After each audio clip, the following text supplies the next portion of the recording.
Hello, let's talk about problems with the predictors.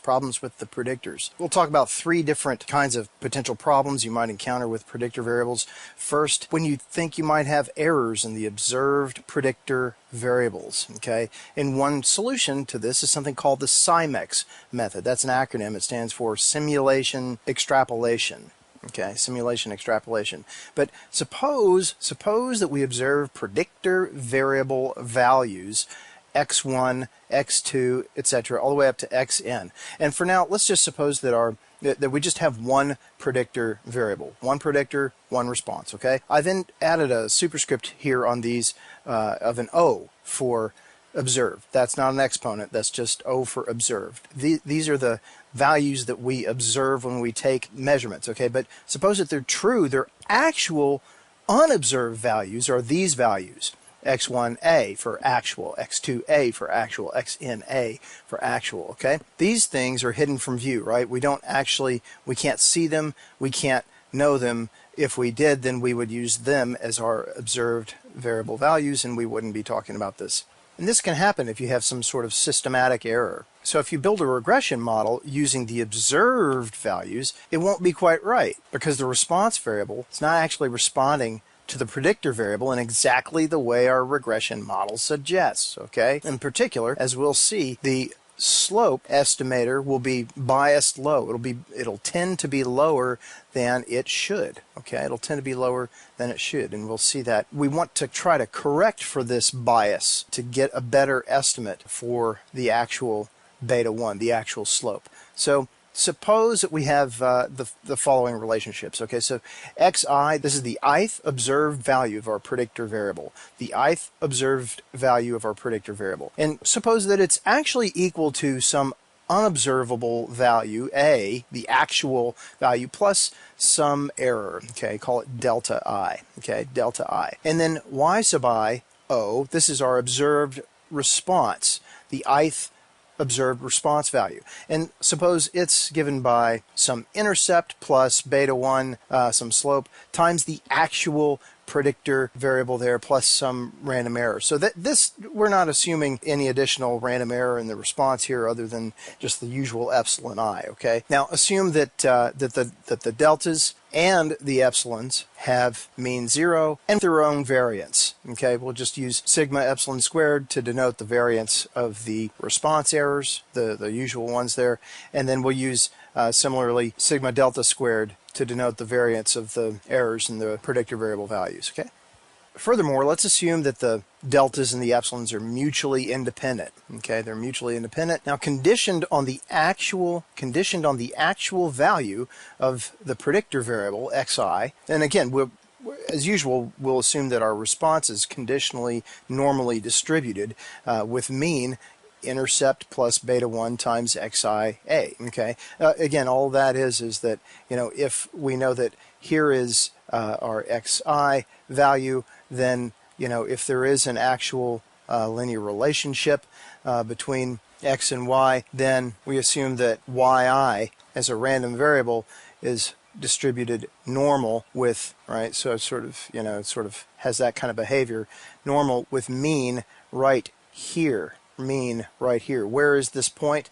It falls on this line. It's got this intercept, right, and a certain slope beta 1. Okay, and then this would be actual value. Okay, now of course, again, the hard thing about this is that we never actually get to observe the actual x values. We only get to observe the observed ones. Okay, the ones that are flawed. Therefore, we also don't get to know or observe the deltas. Right, because if we knew the deltas, then we could just take the observed x values, subtract the deltas, and get the actual x values. So my observed y value is really, remember, it's we model it as intercept plus slope times all of this is really just our xi actual, right?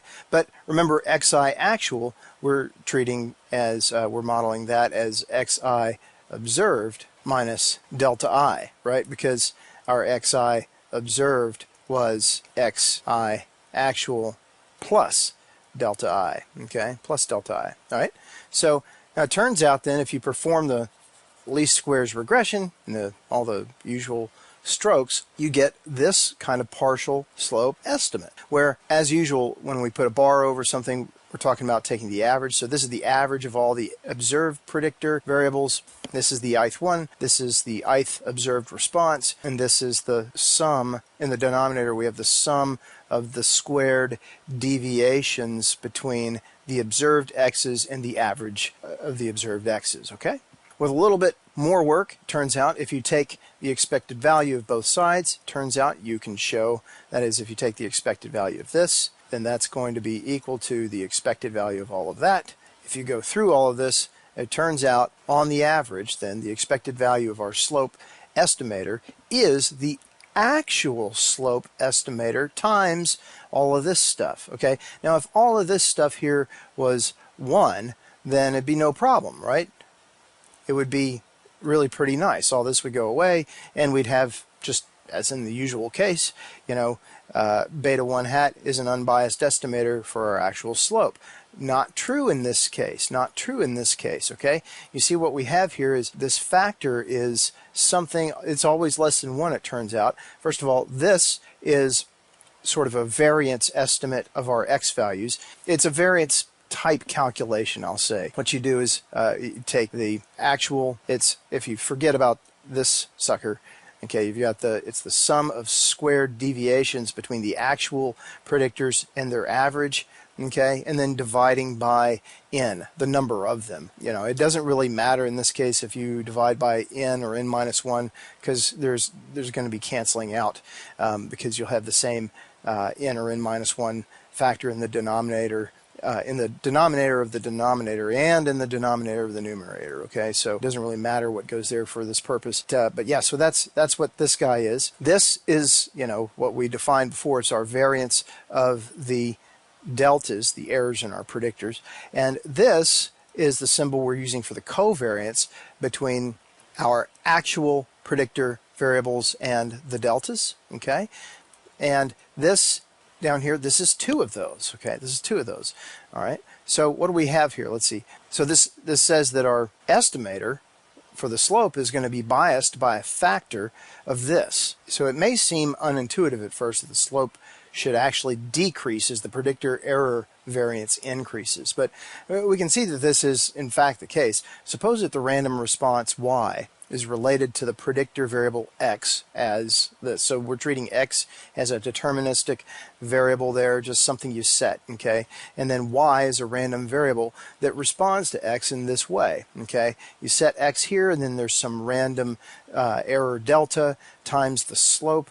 I'm using y equals mx plus b. I'm just changing the letters there, where m is the slope and b is the intercept, okay? Then, so this is m times x plus delta plus b plus some response error. If I take the variance of y, that's just going to be the variance of all of this stuff on the right. So that's what I've written here, and I skipped some steps here, but we're assuming that the response error is independent of the predictor error, okay? This and this, these are the only random things in this equation, right? So if they're independent, then I should be able to write, let me just get rid of this for now, I should be able to write that this is actually equal to, it's like Chutes and Ladders, you know that game? Variance of mx plus delta, and then plus the variance of b plus epsilon, okay?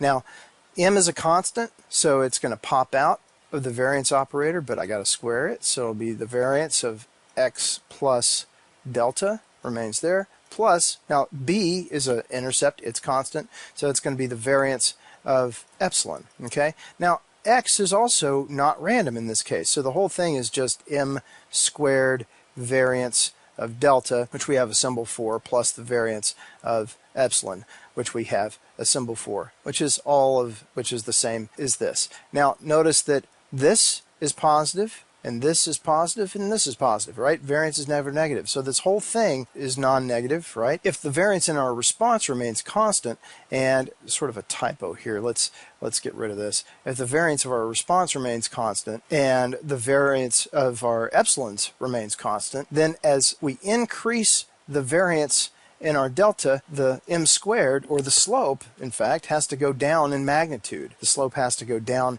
in magnitude. So what does that look like as a picture? Well, it's kind of like this. If you have some uncertainty in your predictors, maybe there's not a whole lot of uncertainty, and maybe the blue ones are the observed ones and the black ones are the actual ones. Maybe this is the actual regression line there. Then the regression line that you get using the blue ones, it may be a little bit less. But if you have much more uncertainty here in your predictor variable values, say maybe this one is over here, and this one you observe over here, and this one might be here, and the next one here you actually observe over here, and this one's over here, well, that's going to tend to lead to a much smaller slope. So there's some special cases to consider. One is, say, case one. This is from the Fairway book, I believe. Suppose you're interested in the effect of support beam length on the stability of a structure, okay? Your design calls for boards of length 5 feet, 10 feet, 15 feet, and 20 feet. You're going to cut these boards to these lengths, and these lengths serve as the observed lengths. However, you can't cut the boards exactly to these lengths, right? Because the actual lengths will vary some due to who does the cutting. Like, if you tell me that you need a 10-foot board and I go out to the shop and I cut it and I'm going to hand it back and I'm going to say, here you go, it's 10 feet long, it's actually going to be more like 9 feet 11.2 inches because, I'm not very good at measuring and stuff. But maybe we treat this board as being 10 feet long, even though it's actually not. Okay, even though it's actually not. Okay, so in this case, the covariance of our predictor and the error in the predictor, well, that's the covariance of our actual x and the error in the predictor. But our actual x, remember, we model as the observed x minus the delta. Okay, so these are the only random things in there. Okay, so this just comes out to be negative the variance of delta. If I sub this into expression 3, okay, if I put this into negative, so that this is negative 2 sigma delta squared. This just comes out to be, this right hand side comes out to be beta 1 times sigma x squared minus sigma delta squared over sigma x squared minus sigma delta squared, which is just beta 1. And so the slope estimate is actually, holy smokes, it's actually unbiased. Now this may seem wrong until you actually realize that in this example, the roles of our actual predictor variable and our observed predictor variable are actually reversed, okay? Because in this case, the actual lengths are, say, in my case, it would be the 9 feet and, 11.2 inches or whatever would be the actual, the XA. And we're treating the observed as 10. Now, case 2, and this is the kind that we'll be more concerned with. It's often reasonable to assume that the predictor variable and its error are uncorrelated, okay? So in this case, that expression 3 for the expected value of our slope estimate reduces to this. Remember, we had some of these kind of terms, right, out there, 2 sigma x delta. Okay, those just go away because they're 0 in this case. Okay, so it simplifies quite a bit.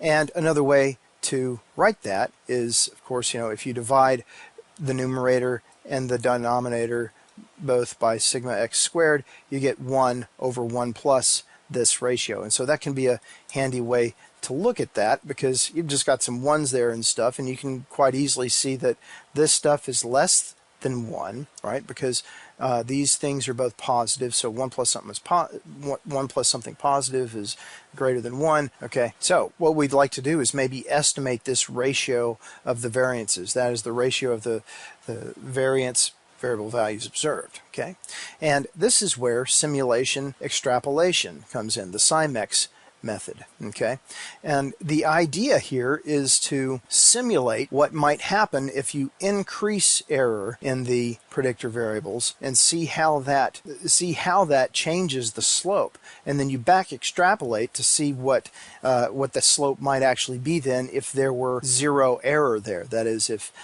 sigma squared delta was actually 0. Okay, so let's take a look at an example here. So suppose that you have employees at a chemical plant, and they're wearing special badges that monitor toxin exposure. Okay, so this makes sense, right? You'd like to do this on the cheap, right? And put have some sort of a plastic badge that everybody puts on every day when they clock into work. They put on this plastic badge, and then they walk around all day in the chemical plant, and then they turn their badge in at the end of the day, and maybe they run it through some scanner or something, and it predicts something about how much toxin they were exposed to. On the other hand, they're not very accurate. There's a much more expensive, say, blood test that you can subject people to, and it works much better. It's very accurate, but again, it's much more expensive. Here we have data for 500 employees. We also have the toxin levels measured from blood samples of the same employees. So we've got, for each employee, for each one of these 500 employees, we have the measurements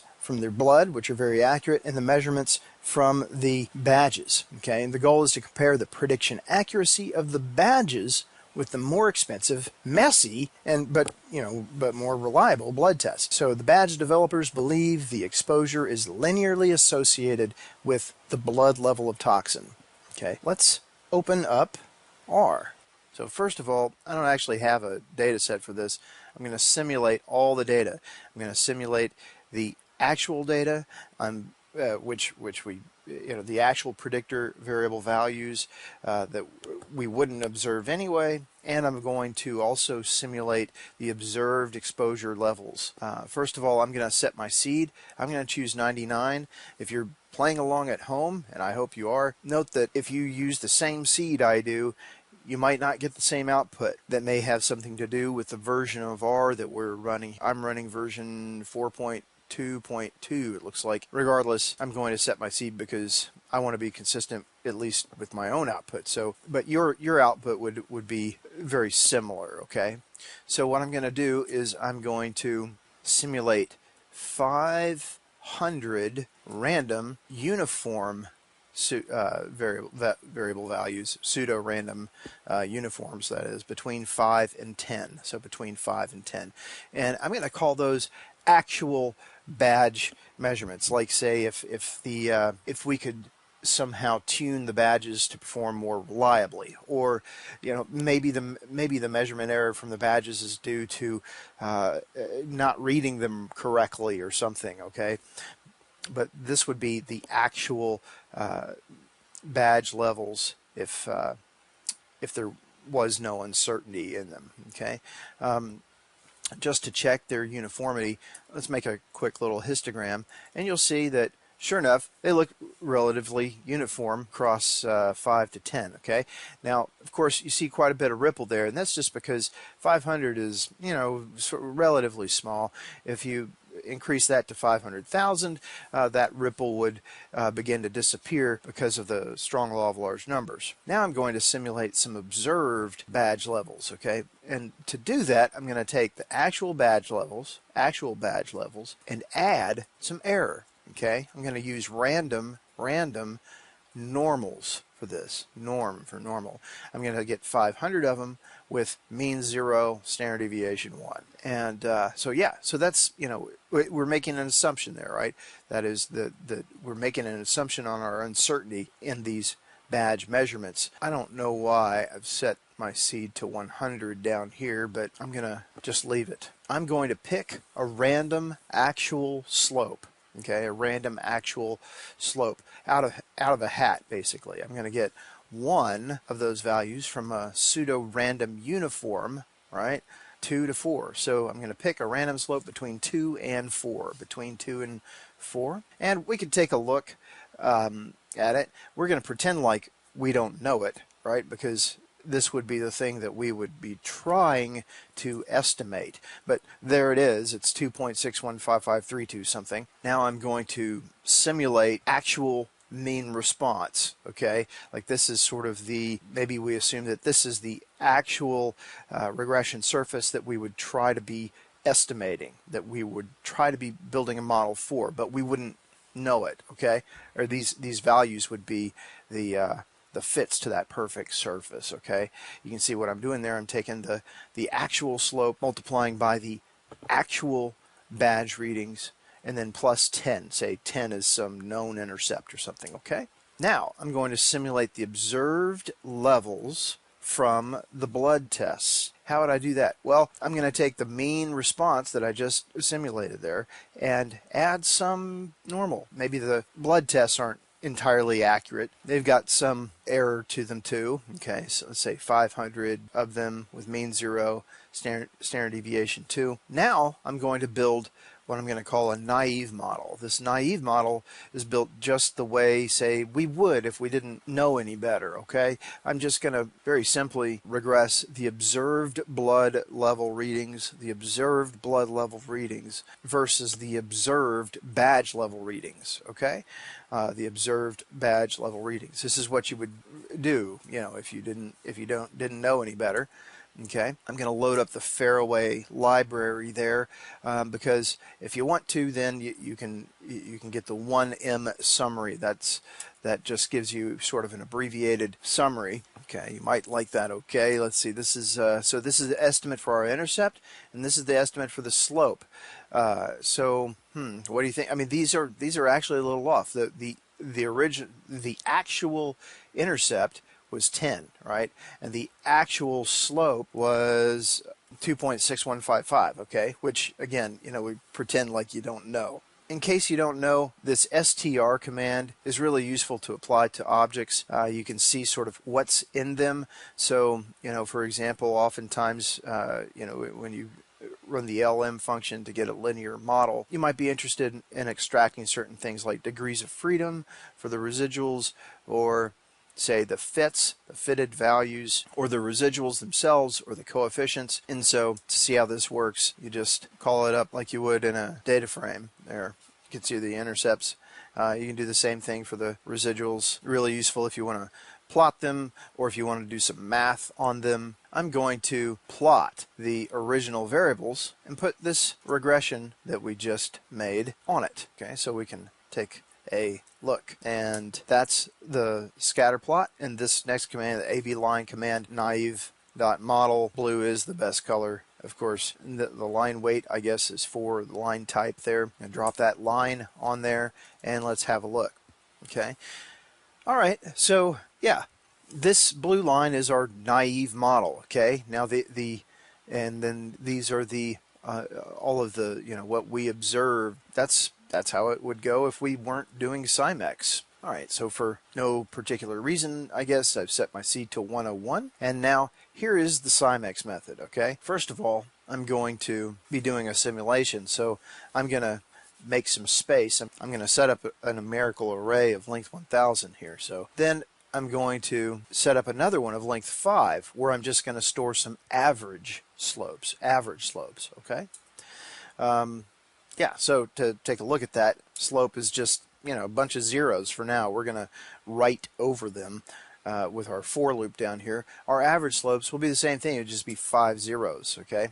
All right, so here's how this works, okay? So for I in 1 to 5, I'm going to, what's this? Extra variance, okay? What we're going to do, going to assume that we know, or, you know, we maybe based on past experience or something, we feel like we know that the standard deviation in our predictor variable here is, what was it, 1 or something, okay? So we're assuming that we have some idea about how unreliable it is already. And now what we're going to do is, at each step in this for loop from 1 to 5, we're going to introduce additional variance.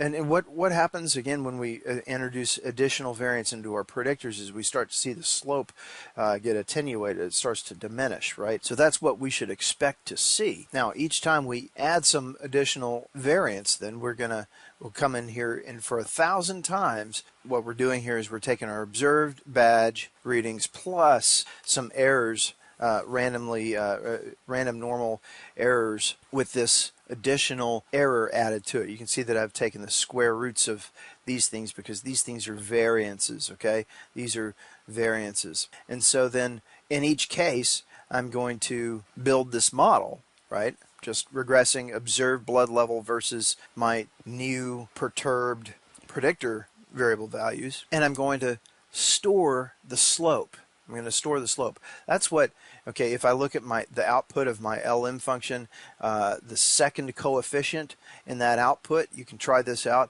is in fact the slope. Okay, I'm going to store that in position J in this array from 1 to 1,000. Okay, and so then at the end of all that, for fixed I, after I've built all these 1,000 models and got 1,000 slopes, I'm essentially going to average all of those. Okay, and then I'm going to repeat. Okay, then I'm going to repeat this for all of these. I guess we're going to 5, right, from 1 to 5. So let's try that out. This may take a second because it's a for loop, but yeah, so you can see it's running.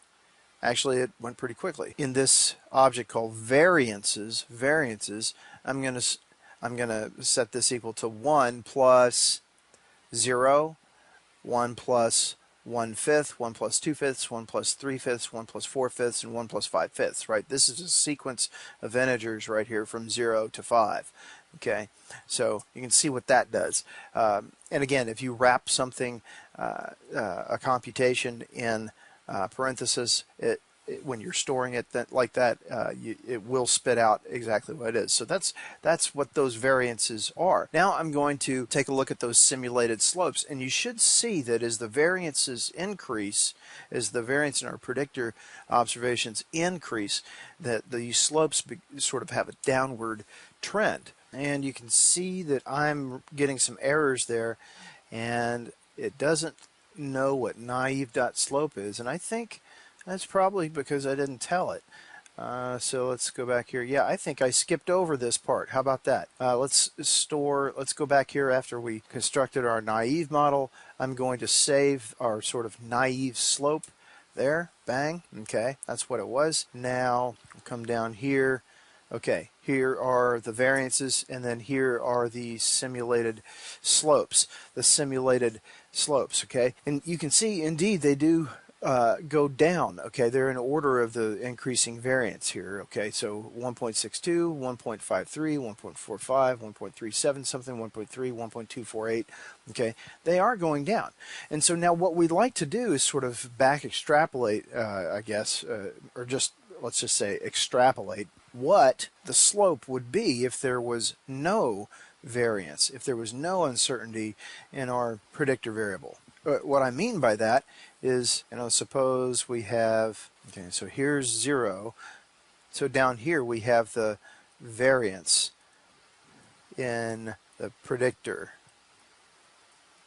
And here we have the slope axis, right? So when the variance was 1, which maybe we put that out here at 1, and then 1.2, 1.4, 1.6, 1.8, and 2.0,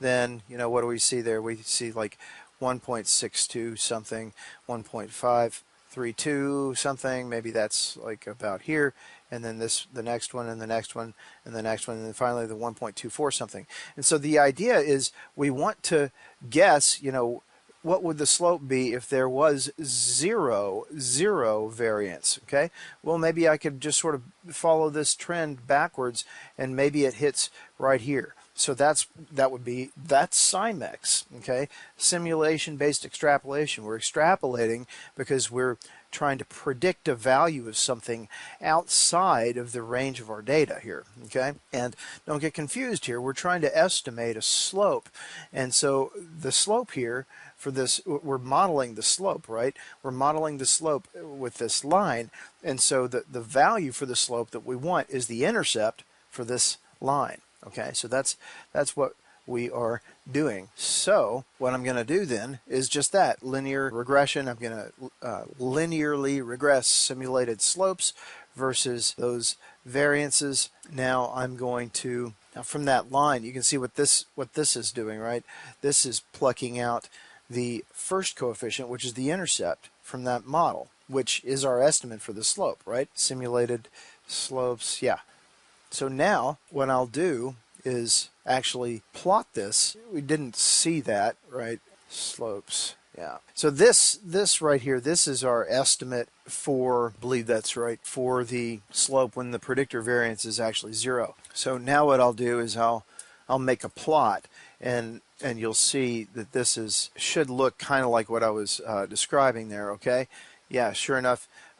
Here's 0, here's 1, here's 2.0. All of these points out here, hopefully you can see them, but there are points here and here and here and here and here and here. These are our simulated slopes, okay? And then we're building a regression model to come back this way and use that model to predict the slope where the variance would have been 0. So yeah, that's about 1.96 something, okay? Now, I don't know about you, but when I look at this, I see there might be some curvature there. Now, you could simulate this over and over to see if you get the same kind of thing, but I'm wondering if our slope estimate over here is a little bit low, okay? Because if this is really parabolic, then, you know, it could be that we might do better building a quadratic model, and then maybe that slope estimate would be more accurate. Because what was the actual slope, the one that's hidden from view from us, the one that we simulated? It was called beta 1, I think. Yeah, what was it? It was 2.615. So yeah, we are a little under. So maybe we could, let's try that. I'll just do the same stuff. I'll use the same data there from my simulation, but this time I'm going to regress simulated slope versus variances plus variances squared, okay? So what I'm doing is if S is simulated slope, I'm regressing that onto, I'm going to say, you know, basically I'm going to model that as some intercept plus some slope times variance plus some other coefficient times the square of variance, okay? So we're modeling it as a quadratic. So that's what that I stuff does. There we go. And take a look. And again, what I'm wanting is the coefficient there. Okay, so that is a little higher. Perhaps that's a little bit better. 2.193952. All right, so you can see that's how that's done. Now, we can actually, there is a SIMEX package for all this, so you don't have to do it by hand, but I think it's, again, really, really important that we understand what's going on up underneath the hood there. And so let's, if you haven't installed the package yet, you'll need to do that and then load it up. And for whatever reason, I set my seed to 222. Again, even if you use 222, you might not get the same output as I do. Okay, but that's what I'm going to do. And I'm going to build a linear model of observed blood level versus observed badge level. Okay, and then that model is what I feed to SIMEX, and I also have to give it some kind of estimate for my error variance. I guess maybe this is our estimate for the error variance, or maybe that's standard deviation. I'd have to look back up there toward the top of the code there. But B is 1,000. That's the number of times you're going to simulate to get the average for each slope. And yeah, so I'll just run that. Now this is going to take a little longer, probably because it's doing some more complicated routine than what we have there. It's actually taking several seconds, but yeah, there we go. Okay, so now it says naive model, but that's not it, right? This is not actually our naive model. This is the simulation. This is the SIMEX output. So it's estimating that the actual slope would be like 1.752, again, which is under, but I assume that this package is assuming linearity, which you know, we actually did a little bit better than that with our quadratic model. So if we had, in fact, no variance, no variation in our predictor variable values, and we had the actual badge readings and had initially then been able to regress the observed blood levels versus those actual badge levels, this is what the actual slope would be. Okay, now notice that that's different from beta 1. Beta 1 is like the perfect thing that you would never get to know. This is what we would have gotten to model the actual beta 1, right? This is what our estimate would be for the